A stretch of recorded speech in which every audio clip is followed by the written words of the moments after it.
Teman-teman, Sore. baik, terima kasih atas waktu dan kesempatan yang telah diberikan kepada saya. Di sini saya akan mempresentasikan hasil analisis dari modul saya.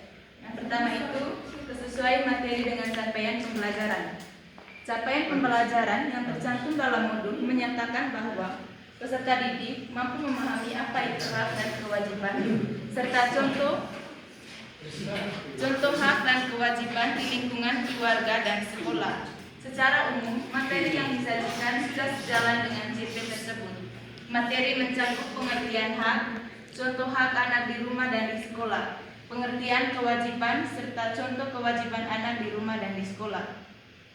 Yang berikut itu analisis kesesuaian materi ajar. Materi ajar dalam modul berjudul hak dan kewajiban sebagai peserta didik di lingkungan keluarga dan sekolah. Yang pertama itu hak anak di rumah. Hak anak di rumah dalam konteks keluarga Manggarai itu yang pertama, hak mendapatkan kasih sayang dan perlindungan dari bapak mama, hak mendapatkan makanan, hak mendapatkan pakaian yang layak untuk sehari-hari, hak bermain bersama teman-teman, hak untuk didengarkan pendapatnya oleh orang tua, hak mendapatkan perawatan saat sakit. Yang kedua itu hak anak di sekolah. Yang pertama, hak mendapatkan pelajaran dari guru, hak bertanya kepada guru apabila belum mengerti, hak belajar dalam suasana yang tenang, hak menggunakan buku, meja, kursi atau fasilitas sekolah lainnya. Yang berikut, hak mendapatkan nilai yang adil sesuai kemampuannya.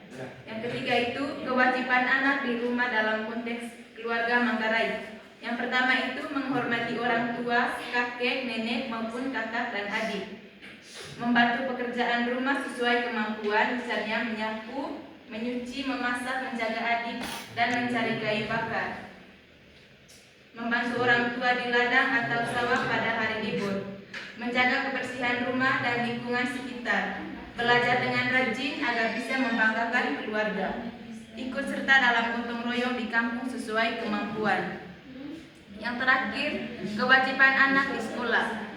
Sebagai peserta didik yang baik, kalian juga wajib membayar uang sekolah, datang sekolah tepat waktu dan tidak terlambat, memakai seragam sekolah dengan rapi dan lengkap, mendengarkan penjelasan guru dengan sungguh-sungguh, mengerjakan tugas atau PR yang diberikan oleh guru, menjaga kebersihan kelas dan halaman sekolah, tidak membuat keributan saat pelajaran berlangsung, mengikuti upacara bendera setiap hari Senin, menghormati guru, kepala sekolah, dan semua warga sekolah.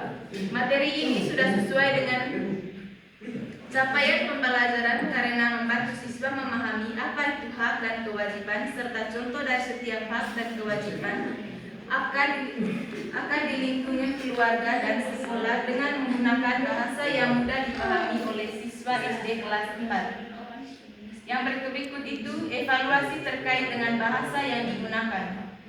Kesesuaian bahasa dengan anak SD. Secara umum, bahasa yang digunakan dalam modul sudah cukup sederhana dan mudah dipahami oleh siswa kelas 4 SD.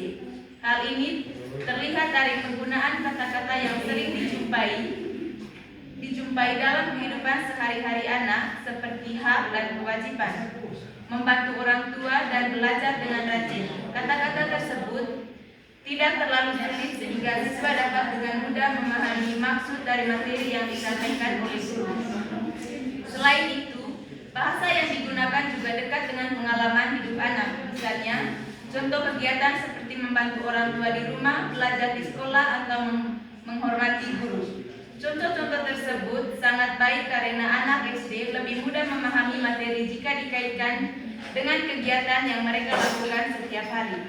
Namun demikian, agar bahasa dalam MPT lebih sesuai dengan perkembangan siswa SD, ada beberapa hal yang perlu diperhatikan. Pertama, kalimat yang digunakan sebaiknya pendek, jelas, dan tidak berbelit-belit.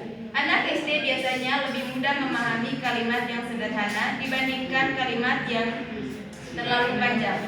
Misalnya, dari penggunaan kalimat yang panjang, guru dapat menjelaskan dengan kalimat sederhana seperti hak adalah sesuatu yang kita terima, sedangkan kewajiban adalah sesuatu yang harus kita lakukan. Yang berikut, evaluasi penggunaan metode, media, dan penilaian yang digunakan. Evaluasi metode. Metode yang digunakan dalam modul ini adalah ceramah, diskusi kelompok, dan tanya jawab. Metode tersebut sudah cukup sesuai untuk anak SD. Ceramah membantu guru menjelaskan materi dengan jelas sehingga siswa dapat memahami pelajaran.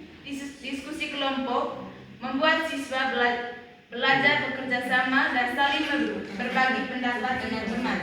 Metode tanya jawab juga baik karena melatih siswa untuk berpikir dan berani menjawab pertanyaan. Dengan menggunakan beberapa metode ini, pembelajaran menjadi lebih aktif dan siswa lebih mudah memahami materi yang diajarkan. Yang berikut, evaluasi media pembelajaran. Media pembelajaran yang digunakan dalam modul ini yaitu gambar kegiatan anak di rumah, video pembelajaran, hak dan kewajiban anak di rumah dan di sekolah, buku pendidikan Pancasila kelas 4, serta lingkungan sekitar siswa. Media tersebut sudah cukup sesuai untuk siswa kelas 4 SD karena dapat membantu siswa memahami materi dengan lebih mudah. Yang berikut itu, evaluasi penilaian. Sistem penilaian dalam modul sudah mencakup penilaian sikap dan keterampilan. Penilaian sikap dilakukan melalui pengamatan aspek religius, komunikatif, tanya jawab, demonstratif. Sedangkan penilaian keterampilan menilai diskusi kelompok dan presentasi peserta didik. Rubrik penilaian keterampilan juga cukup rinci sehingga membantu guru menilai secara lebih objektif. Namun, modul masih memiliki beberapa kelemahan. Penilaian pengetahuan kognitif belum disusun secara jelas dan terstruktur. Selain itu, terdapat kesalahan pada rubrik keterampilan, khususnya pada skor keaktifan diskusi. Penilaian sikap juga belum dilengkapi deskriptor yang jelas sehingga berpotensi subjektif. Di samping itu, modul belum memuat asesmen diagnostik untuk mengetahui kemampuan awal peserta didik sebelum pembelajaran dimulai. Baik teman-teman, itu hasil analisis dari SPP saya. Mungkin ada pertanyaan atau saran dari teman-teman. Baik, sedikit saran dari saya. Sebaiknya mana Ayu menambahkan kegiatan yang melatih kemampuan berpikir kritis. Modul sebaiknya tidak hanya meminta siswa menyebutkan contoh hak dan kewajiban, tetapi juga mengajak siswa menganalisis masalah sederhana dalam kehidupan sehari-hari. Baik teman-teman, terima kasih untuk sarannya. Mungkin ada lagi dari teman-teman? Tidak ada, Bu. Baik teman-teman, kalau tidak ada, sekian dan terima kasih.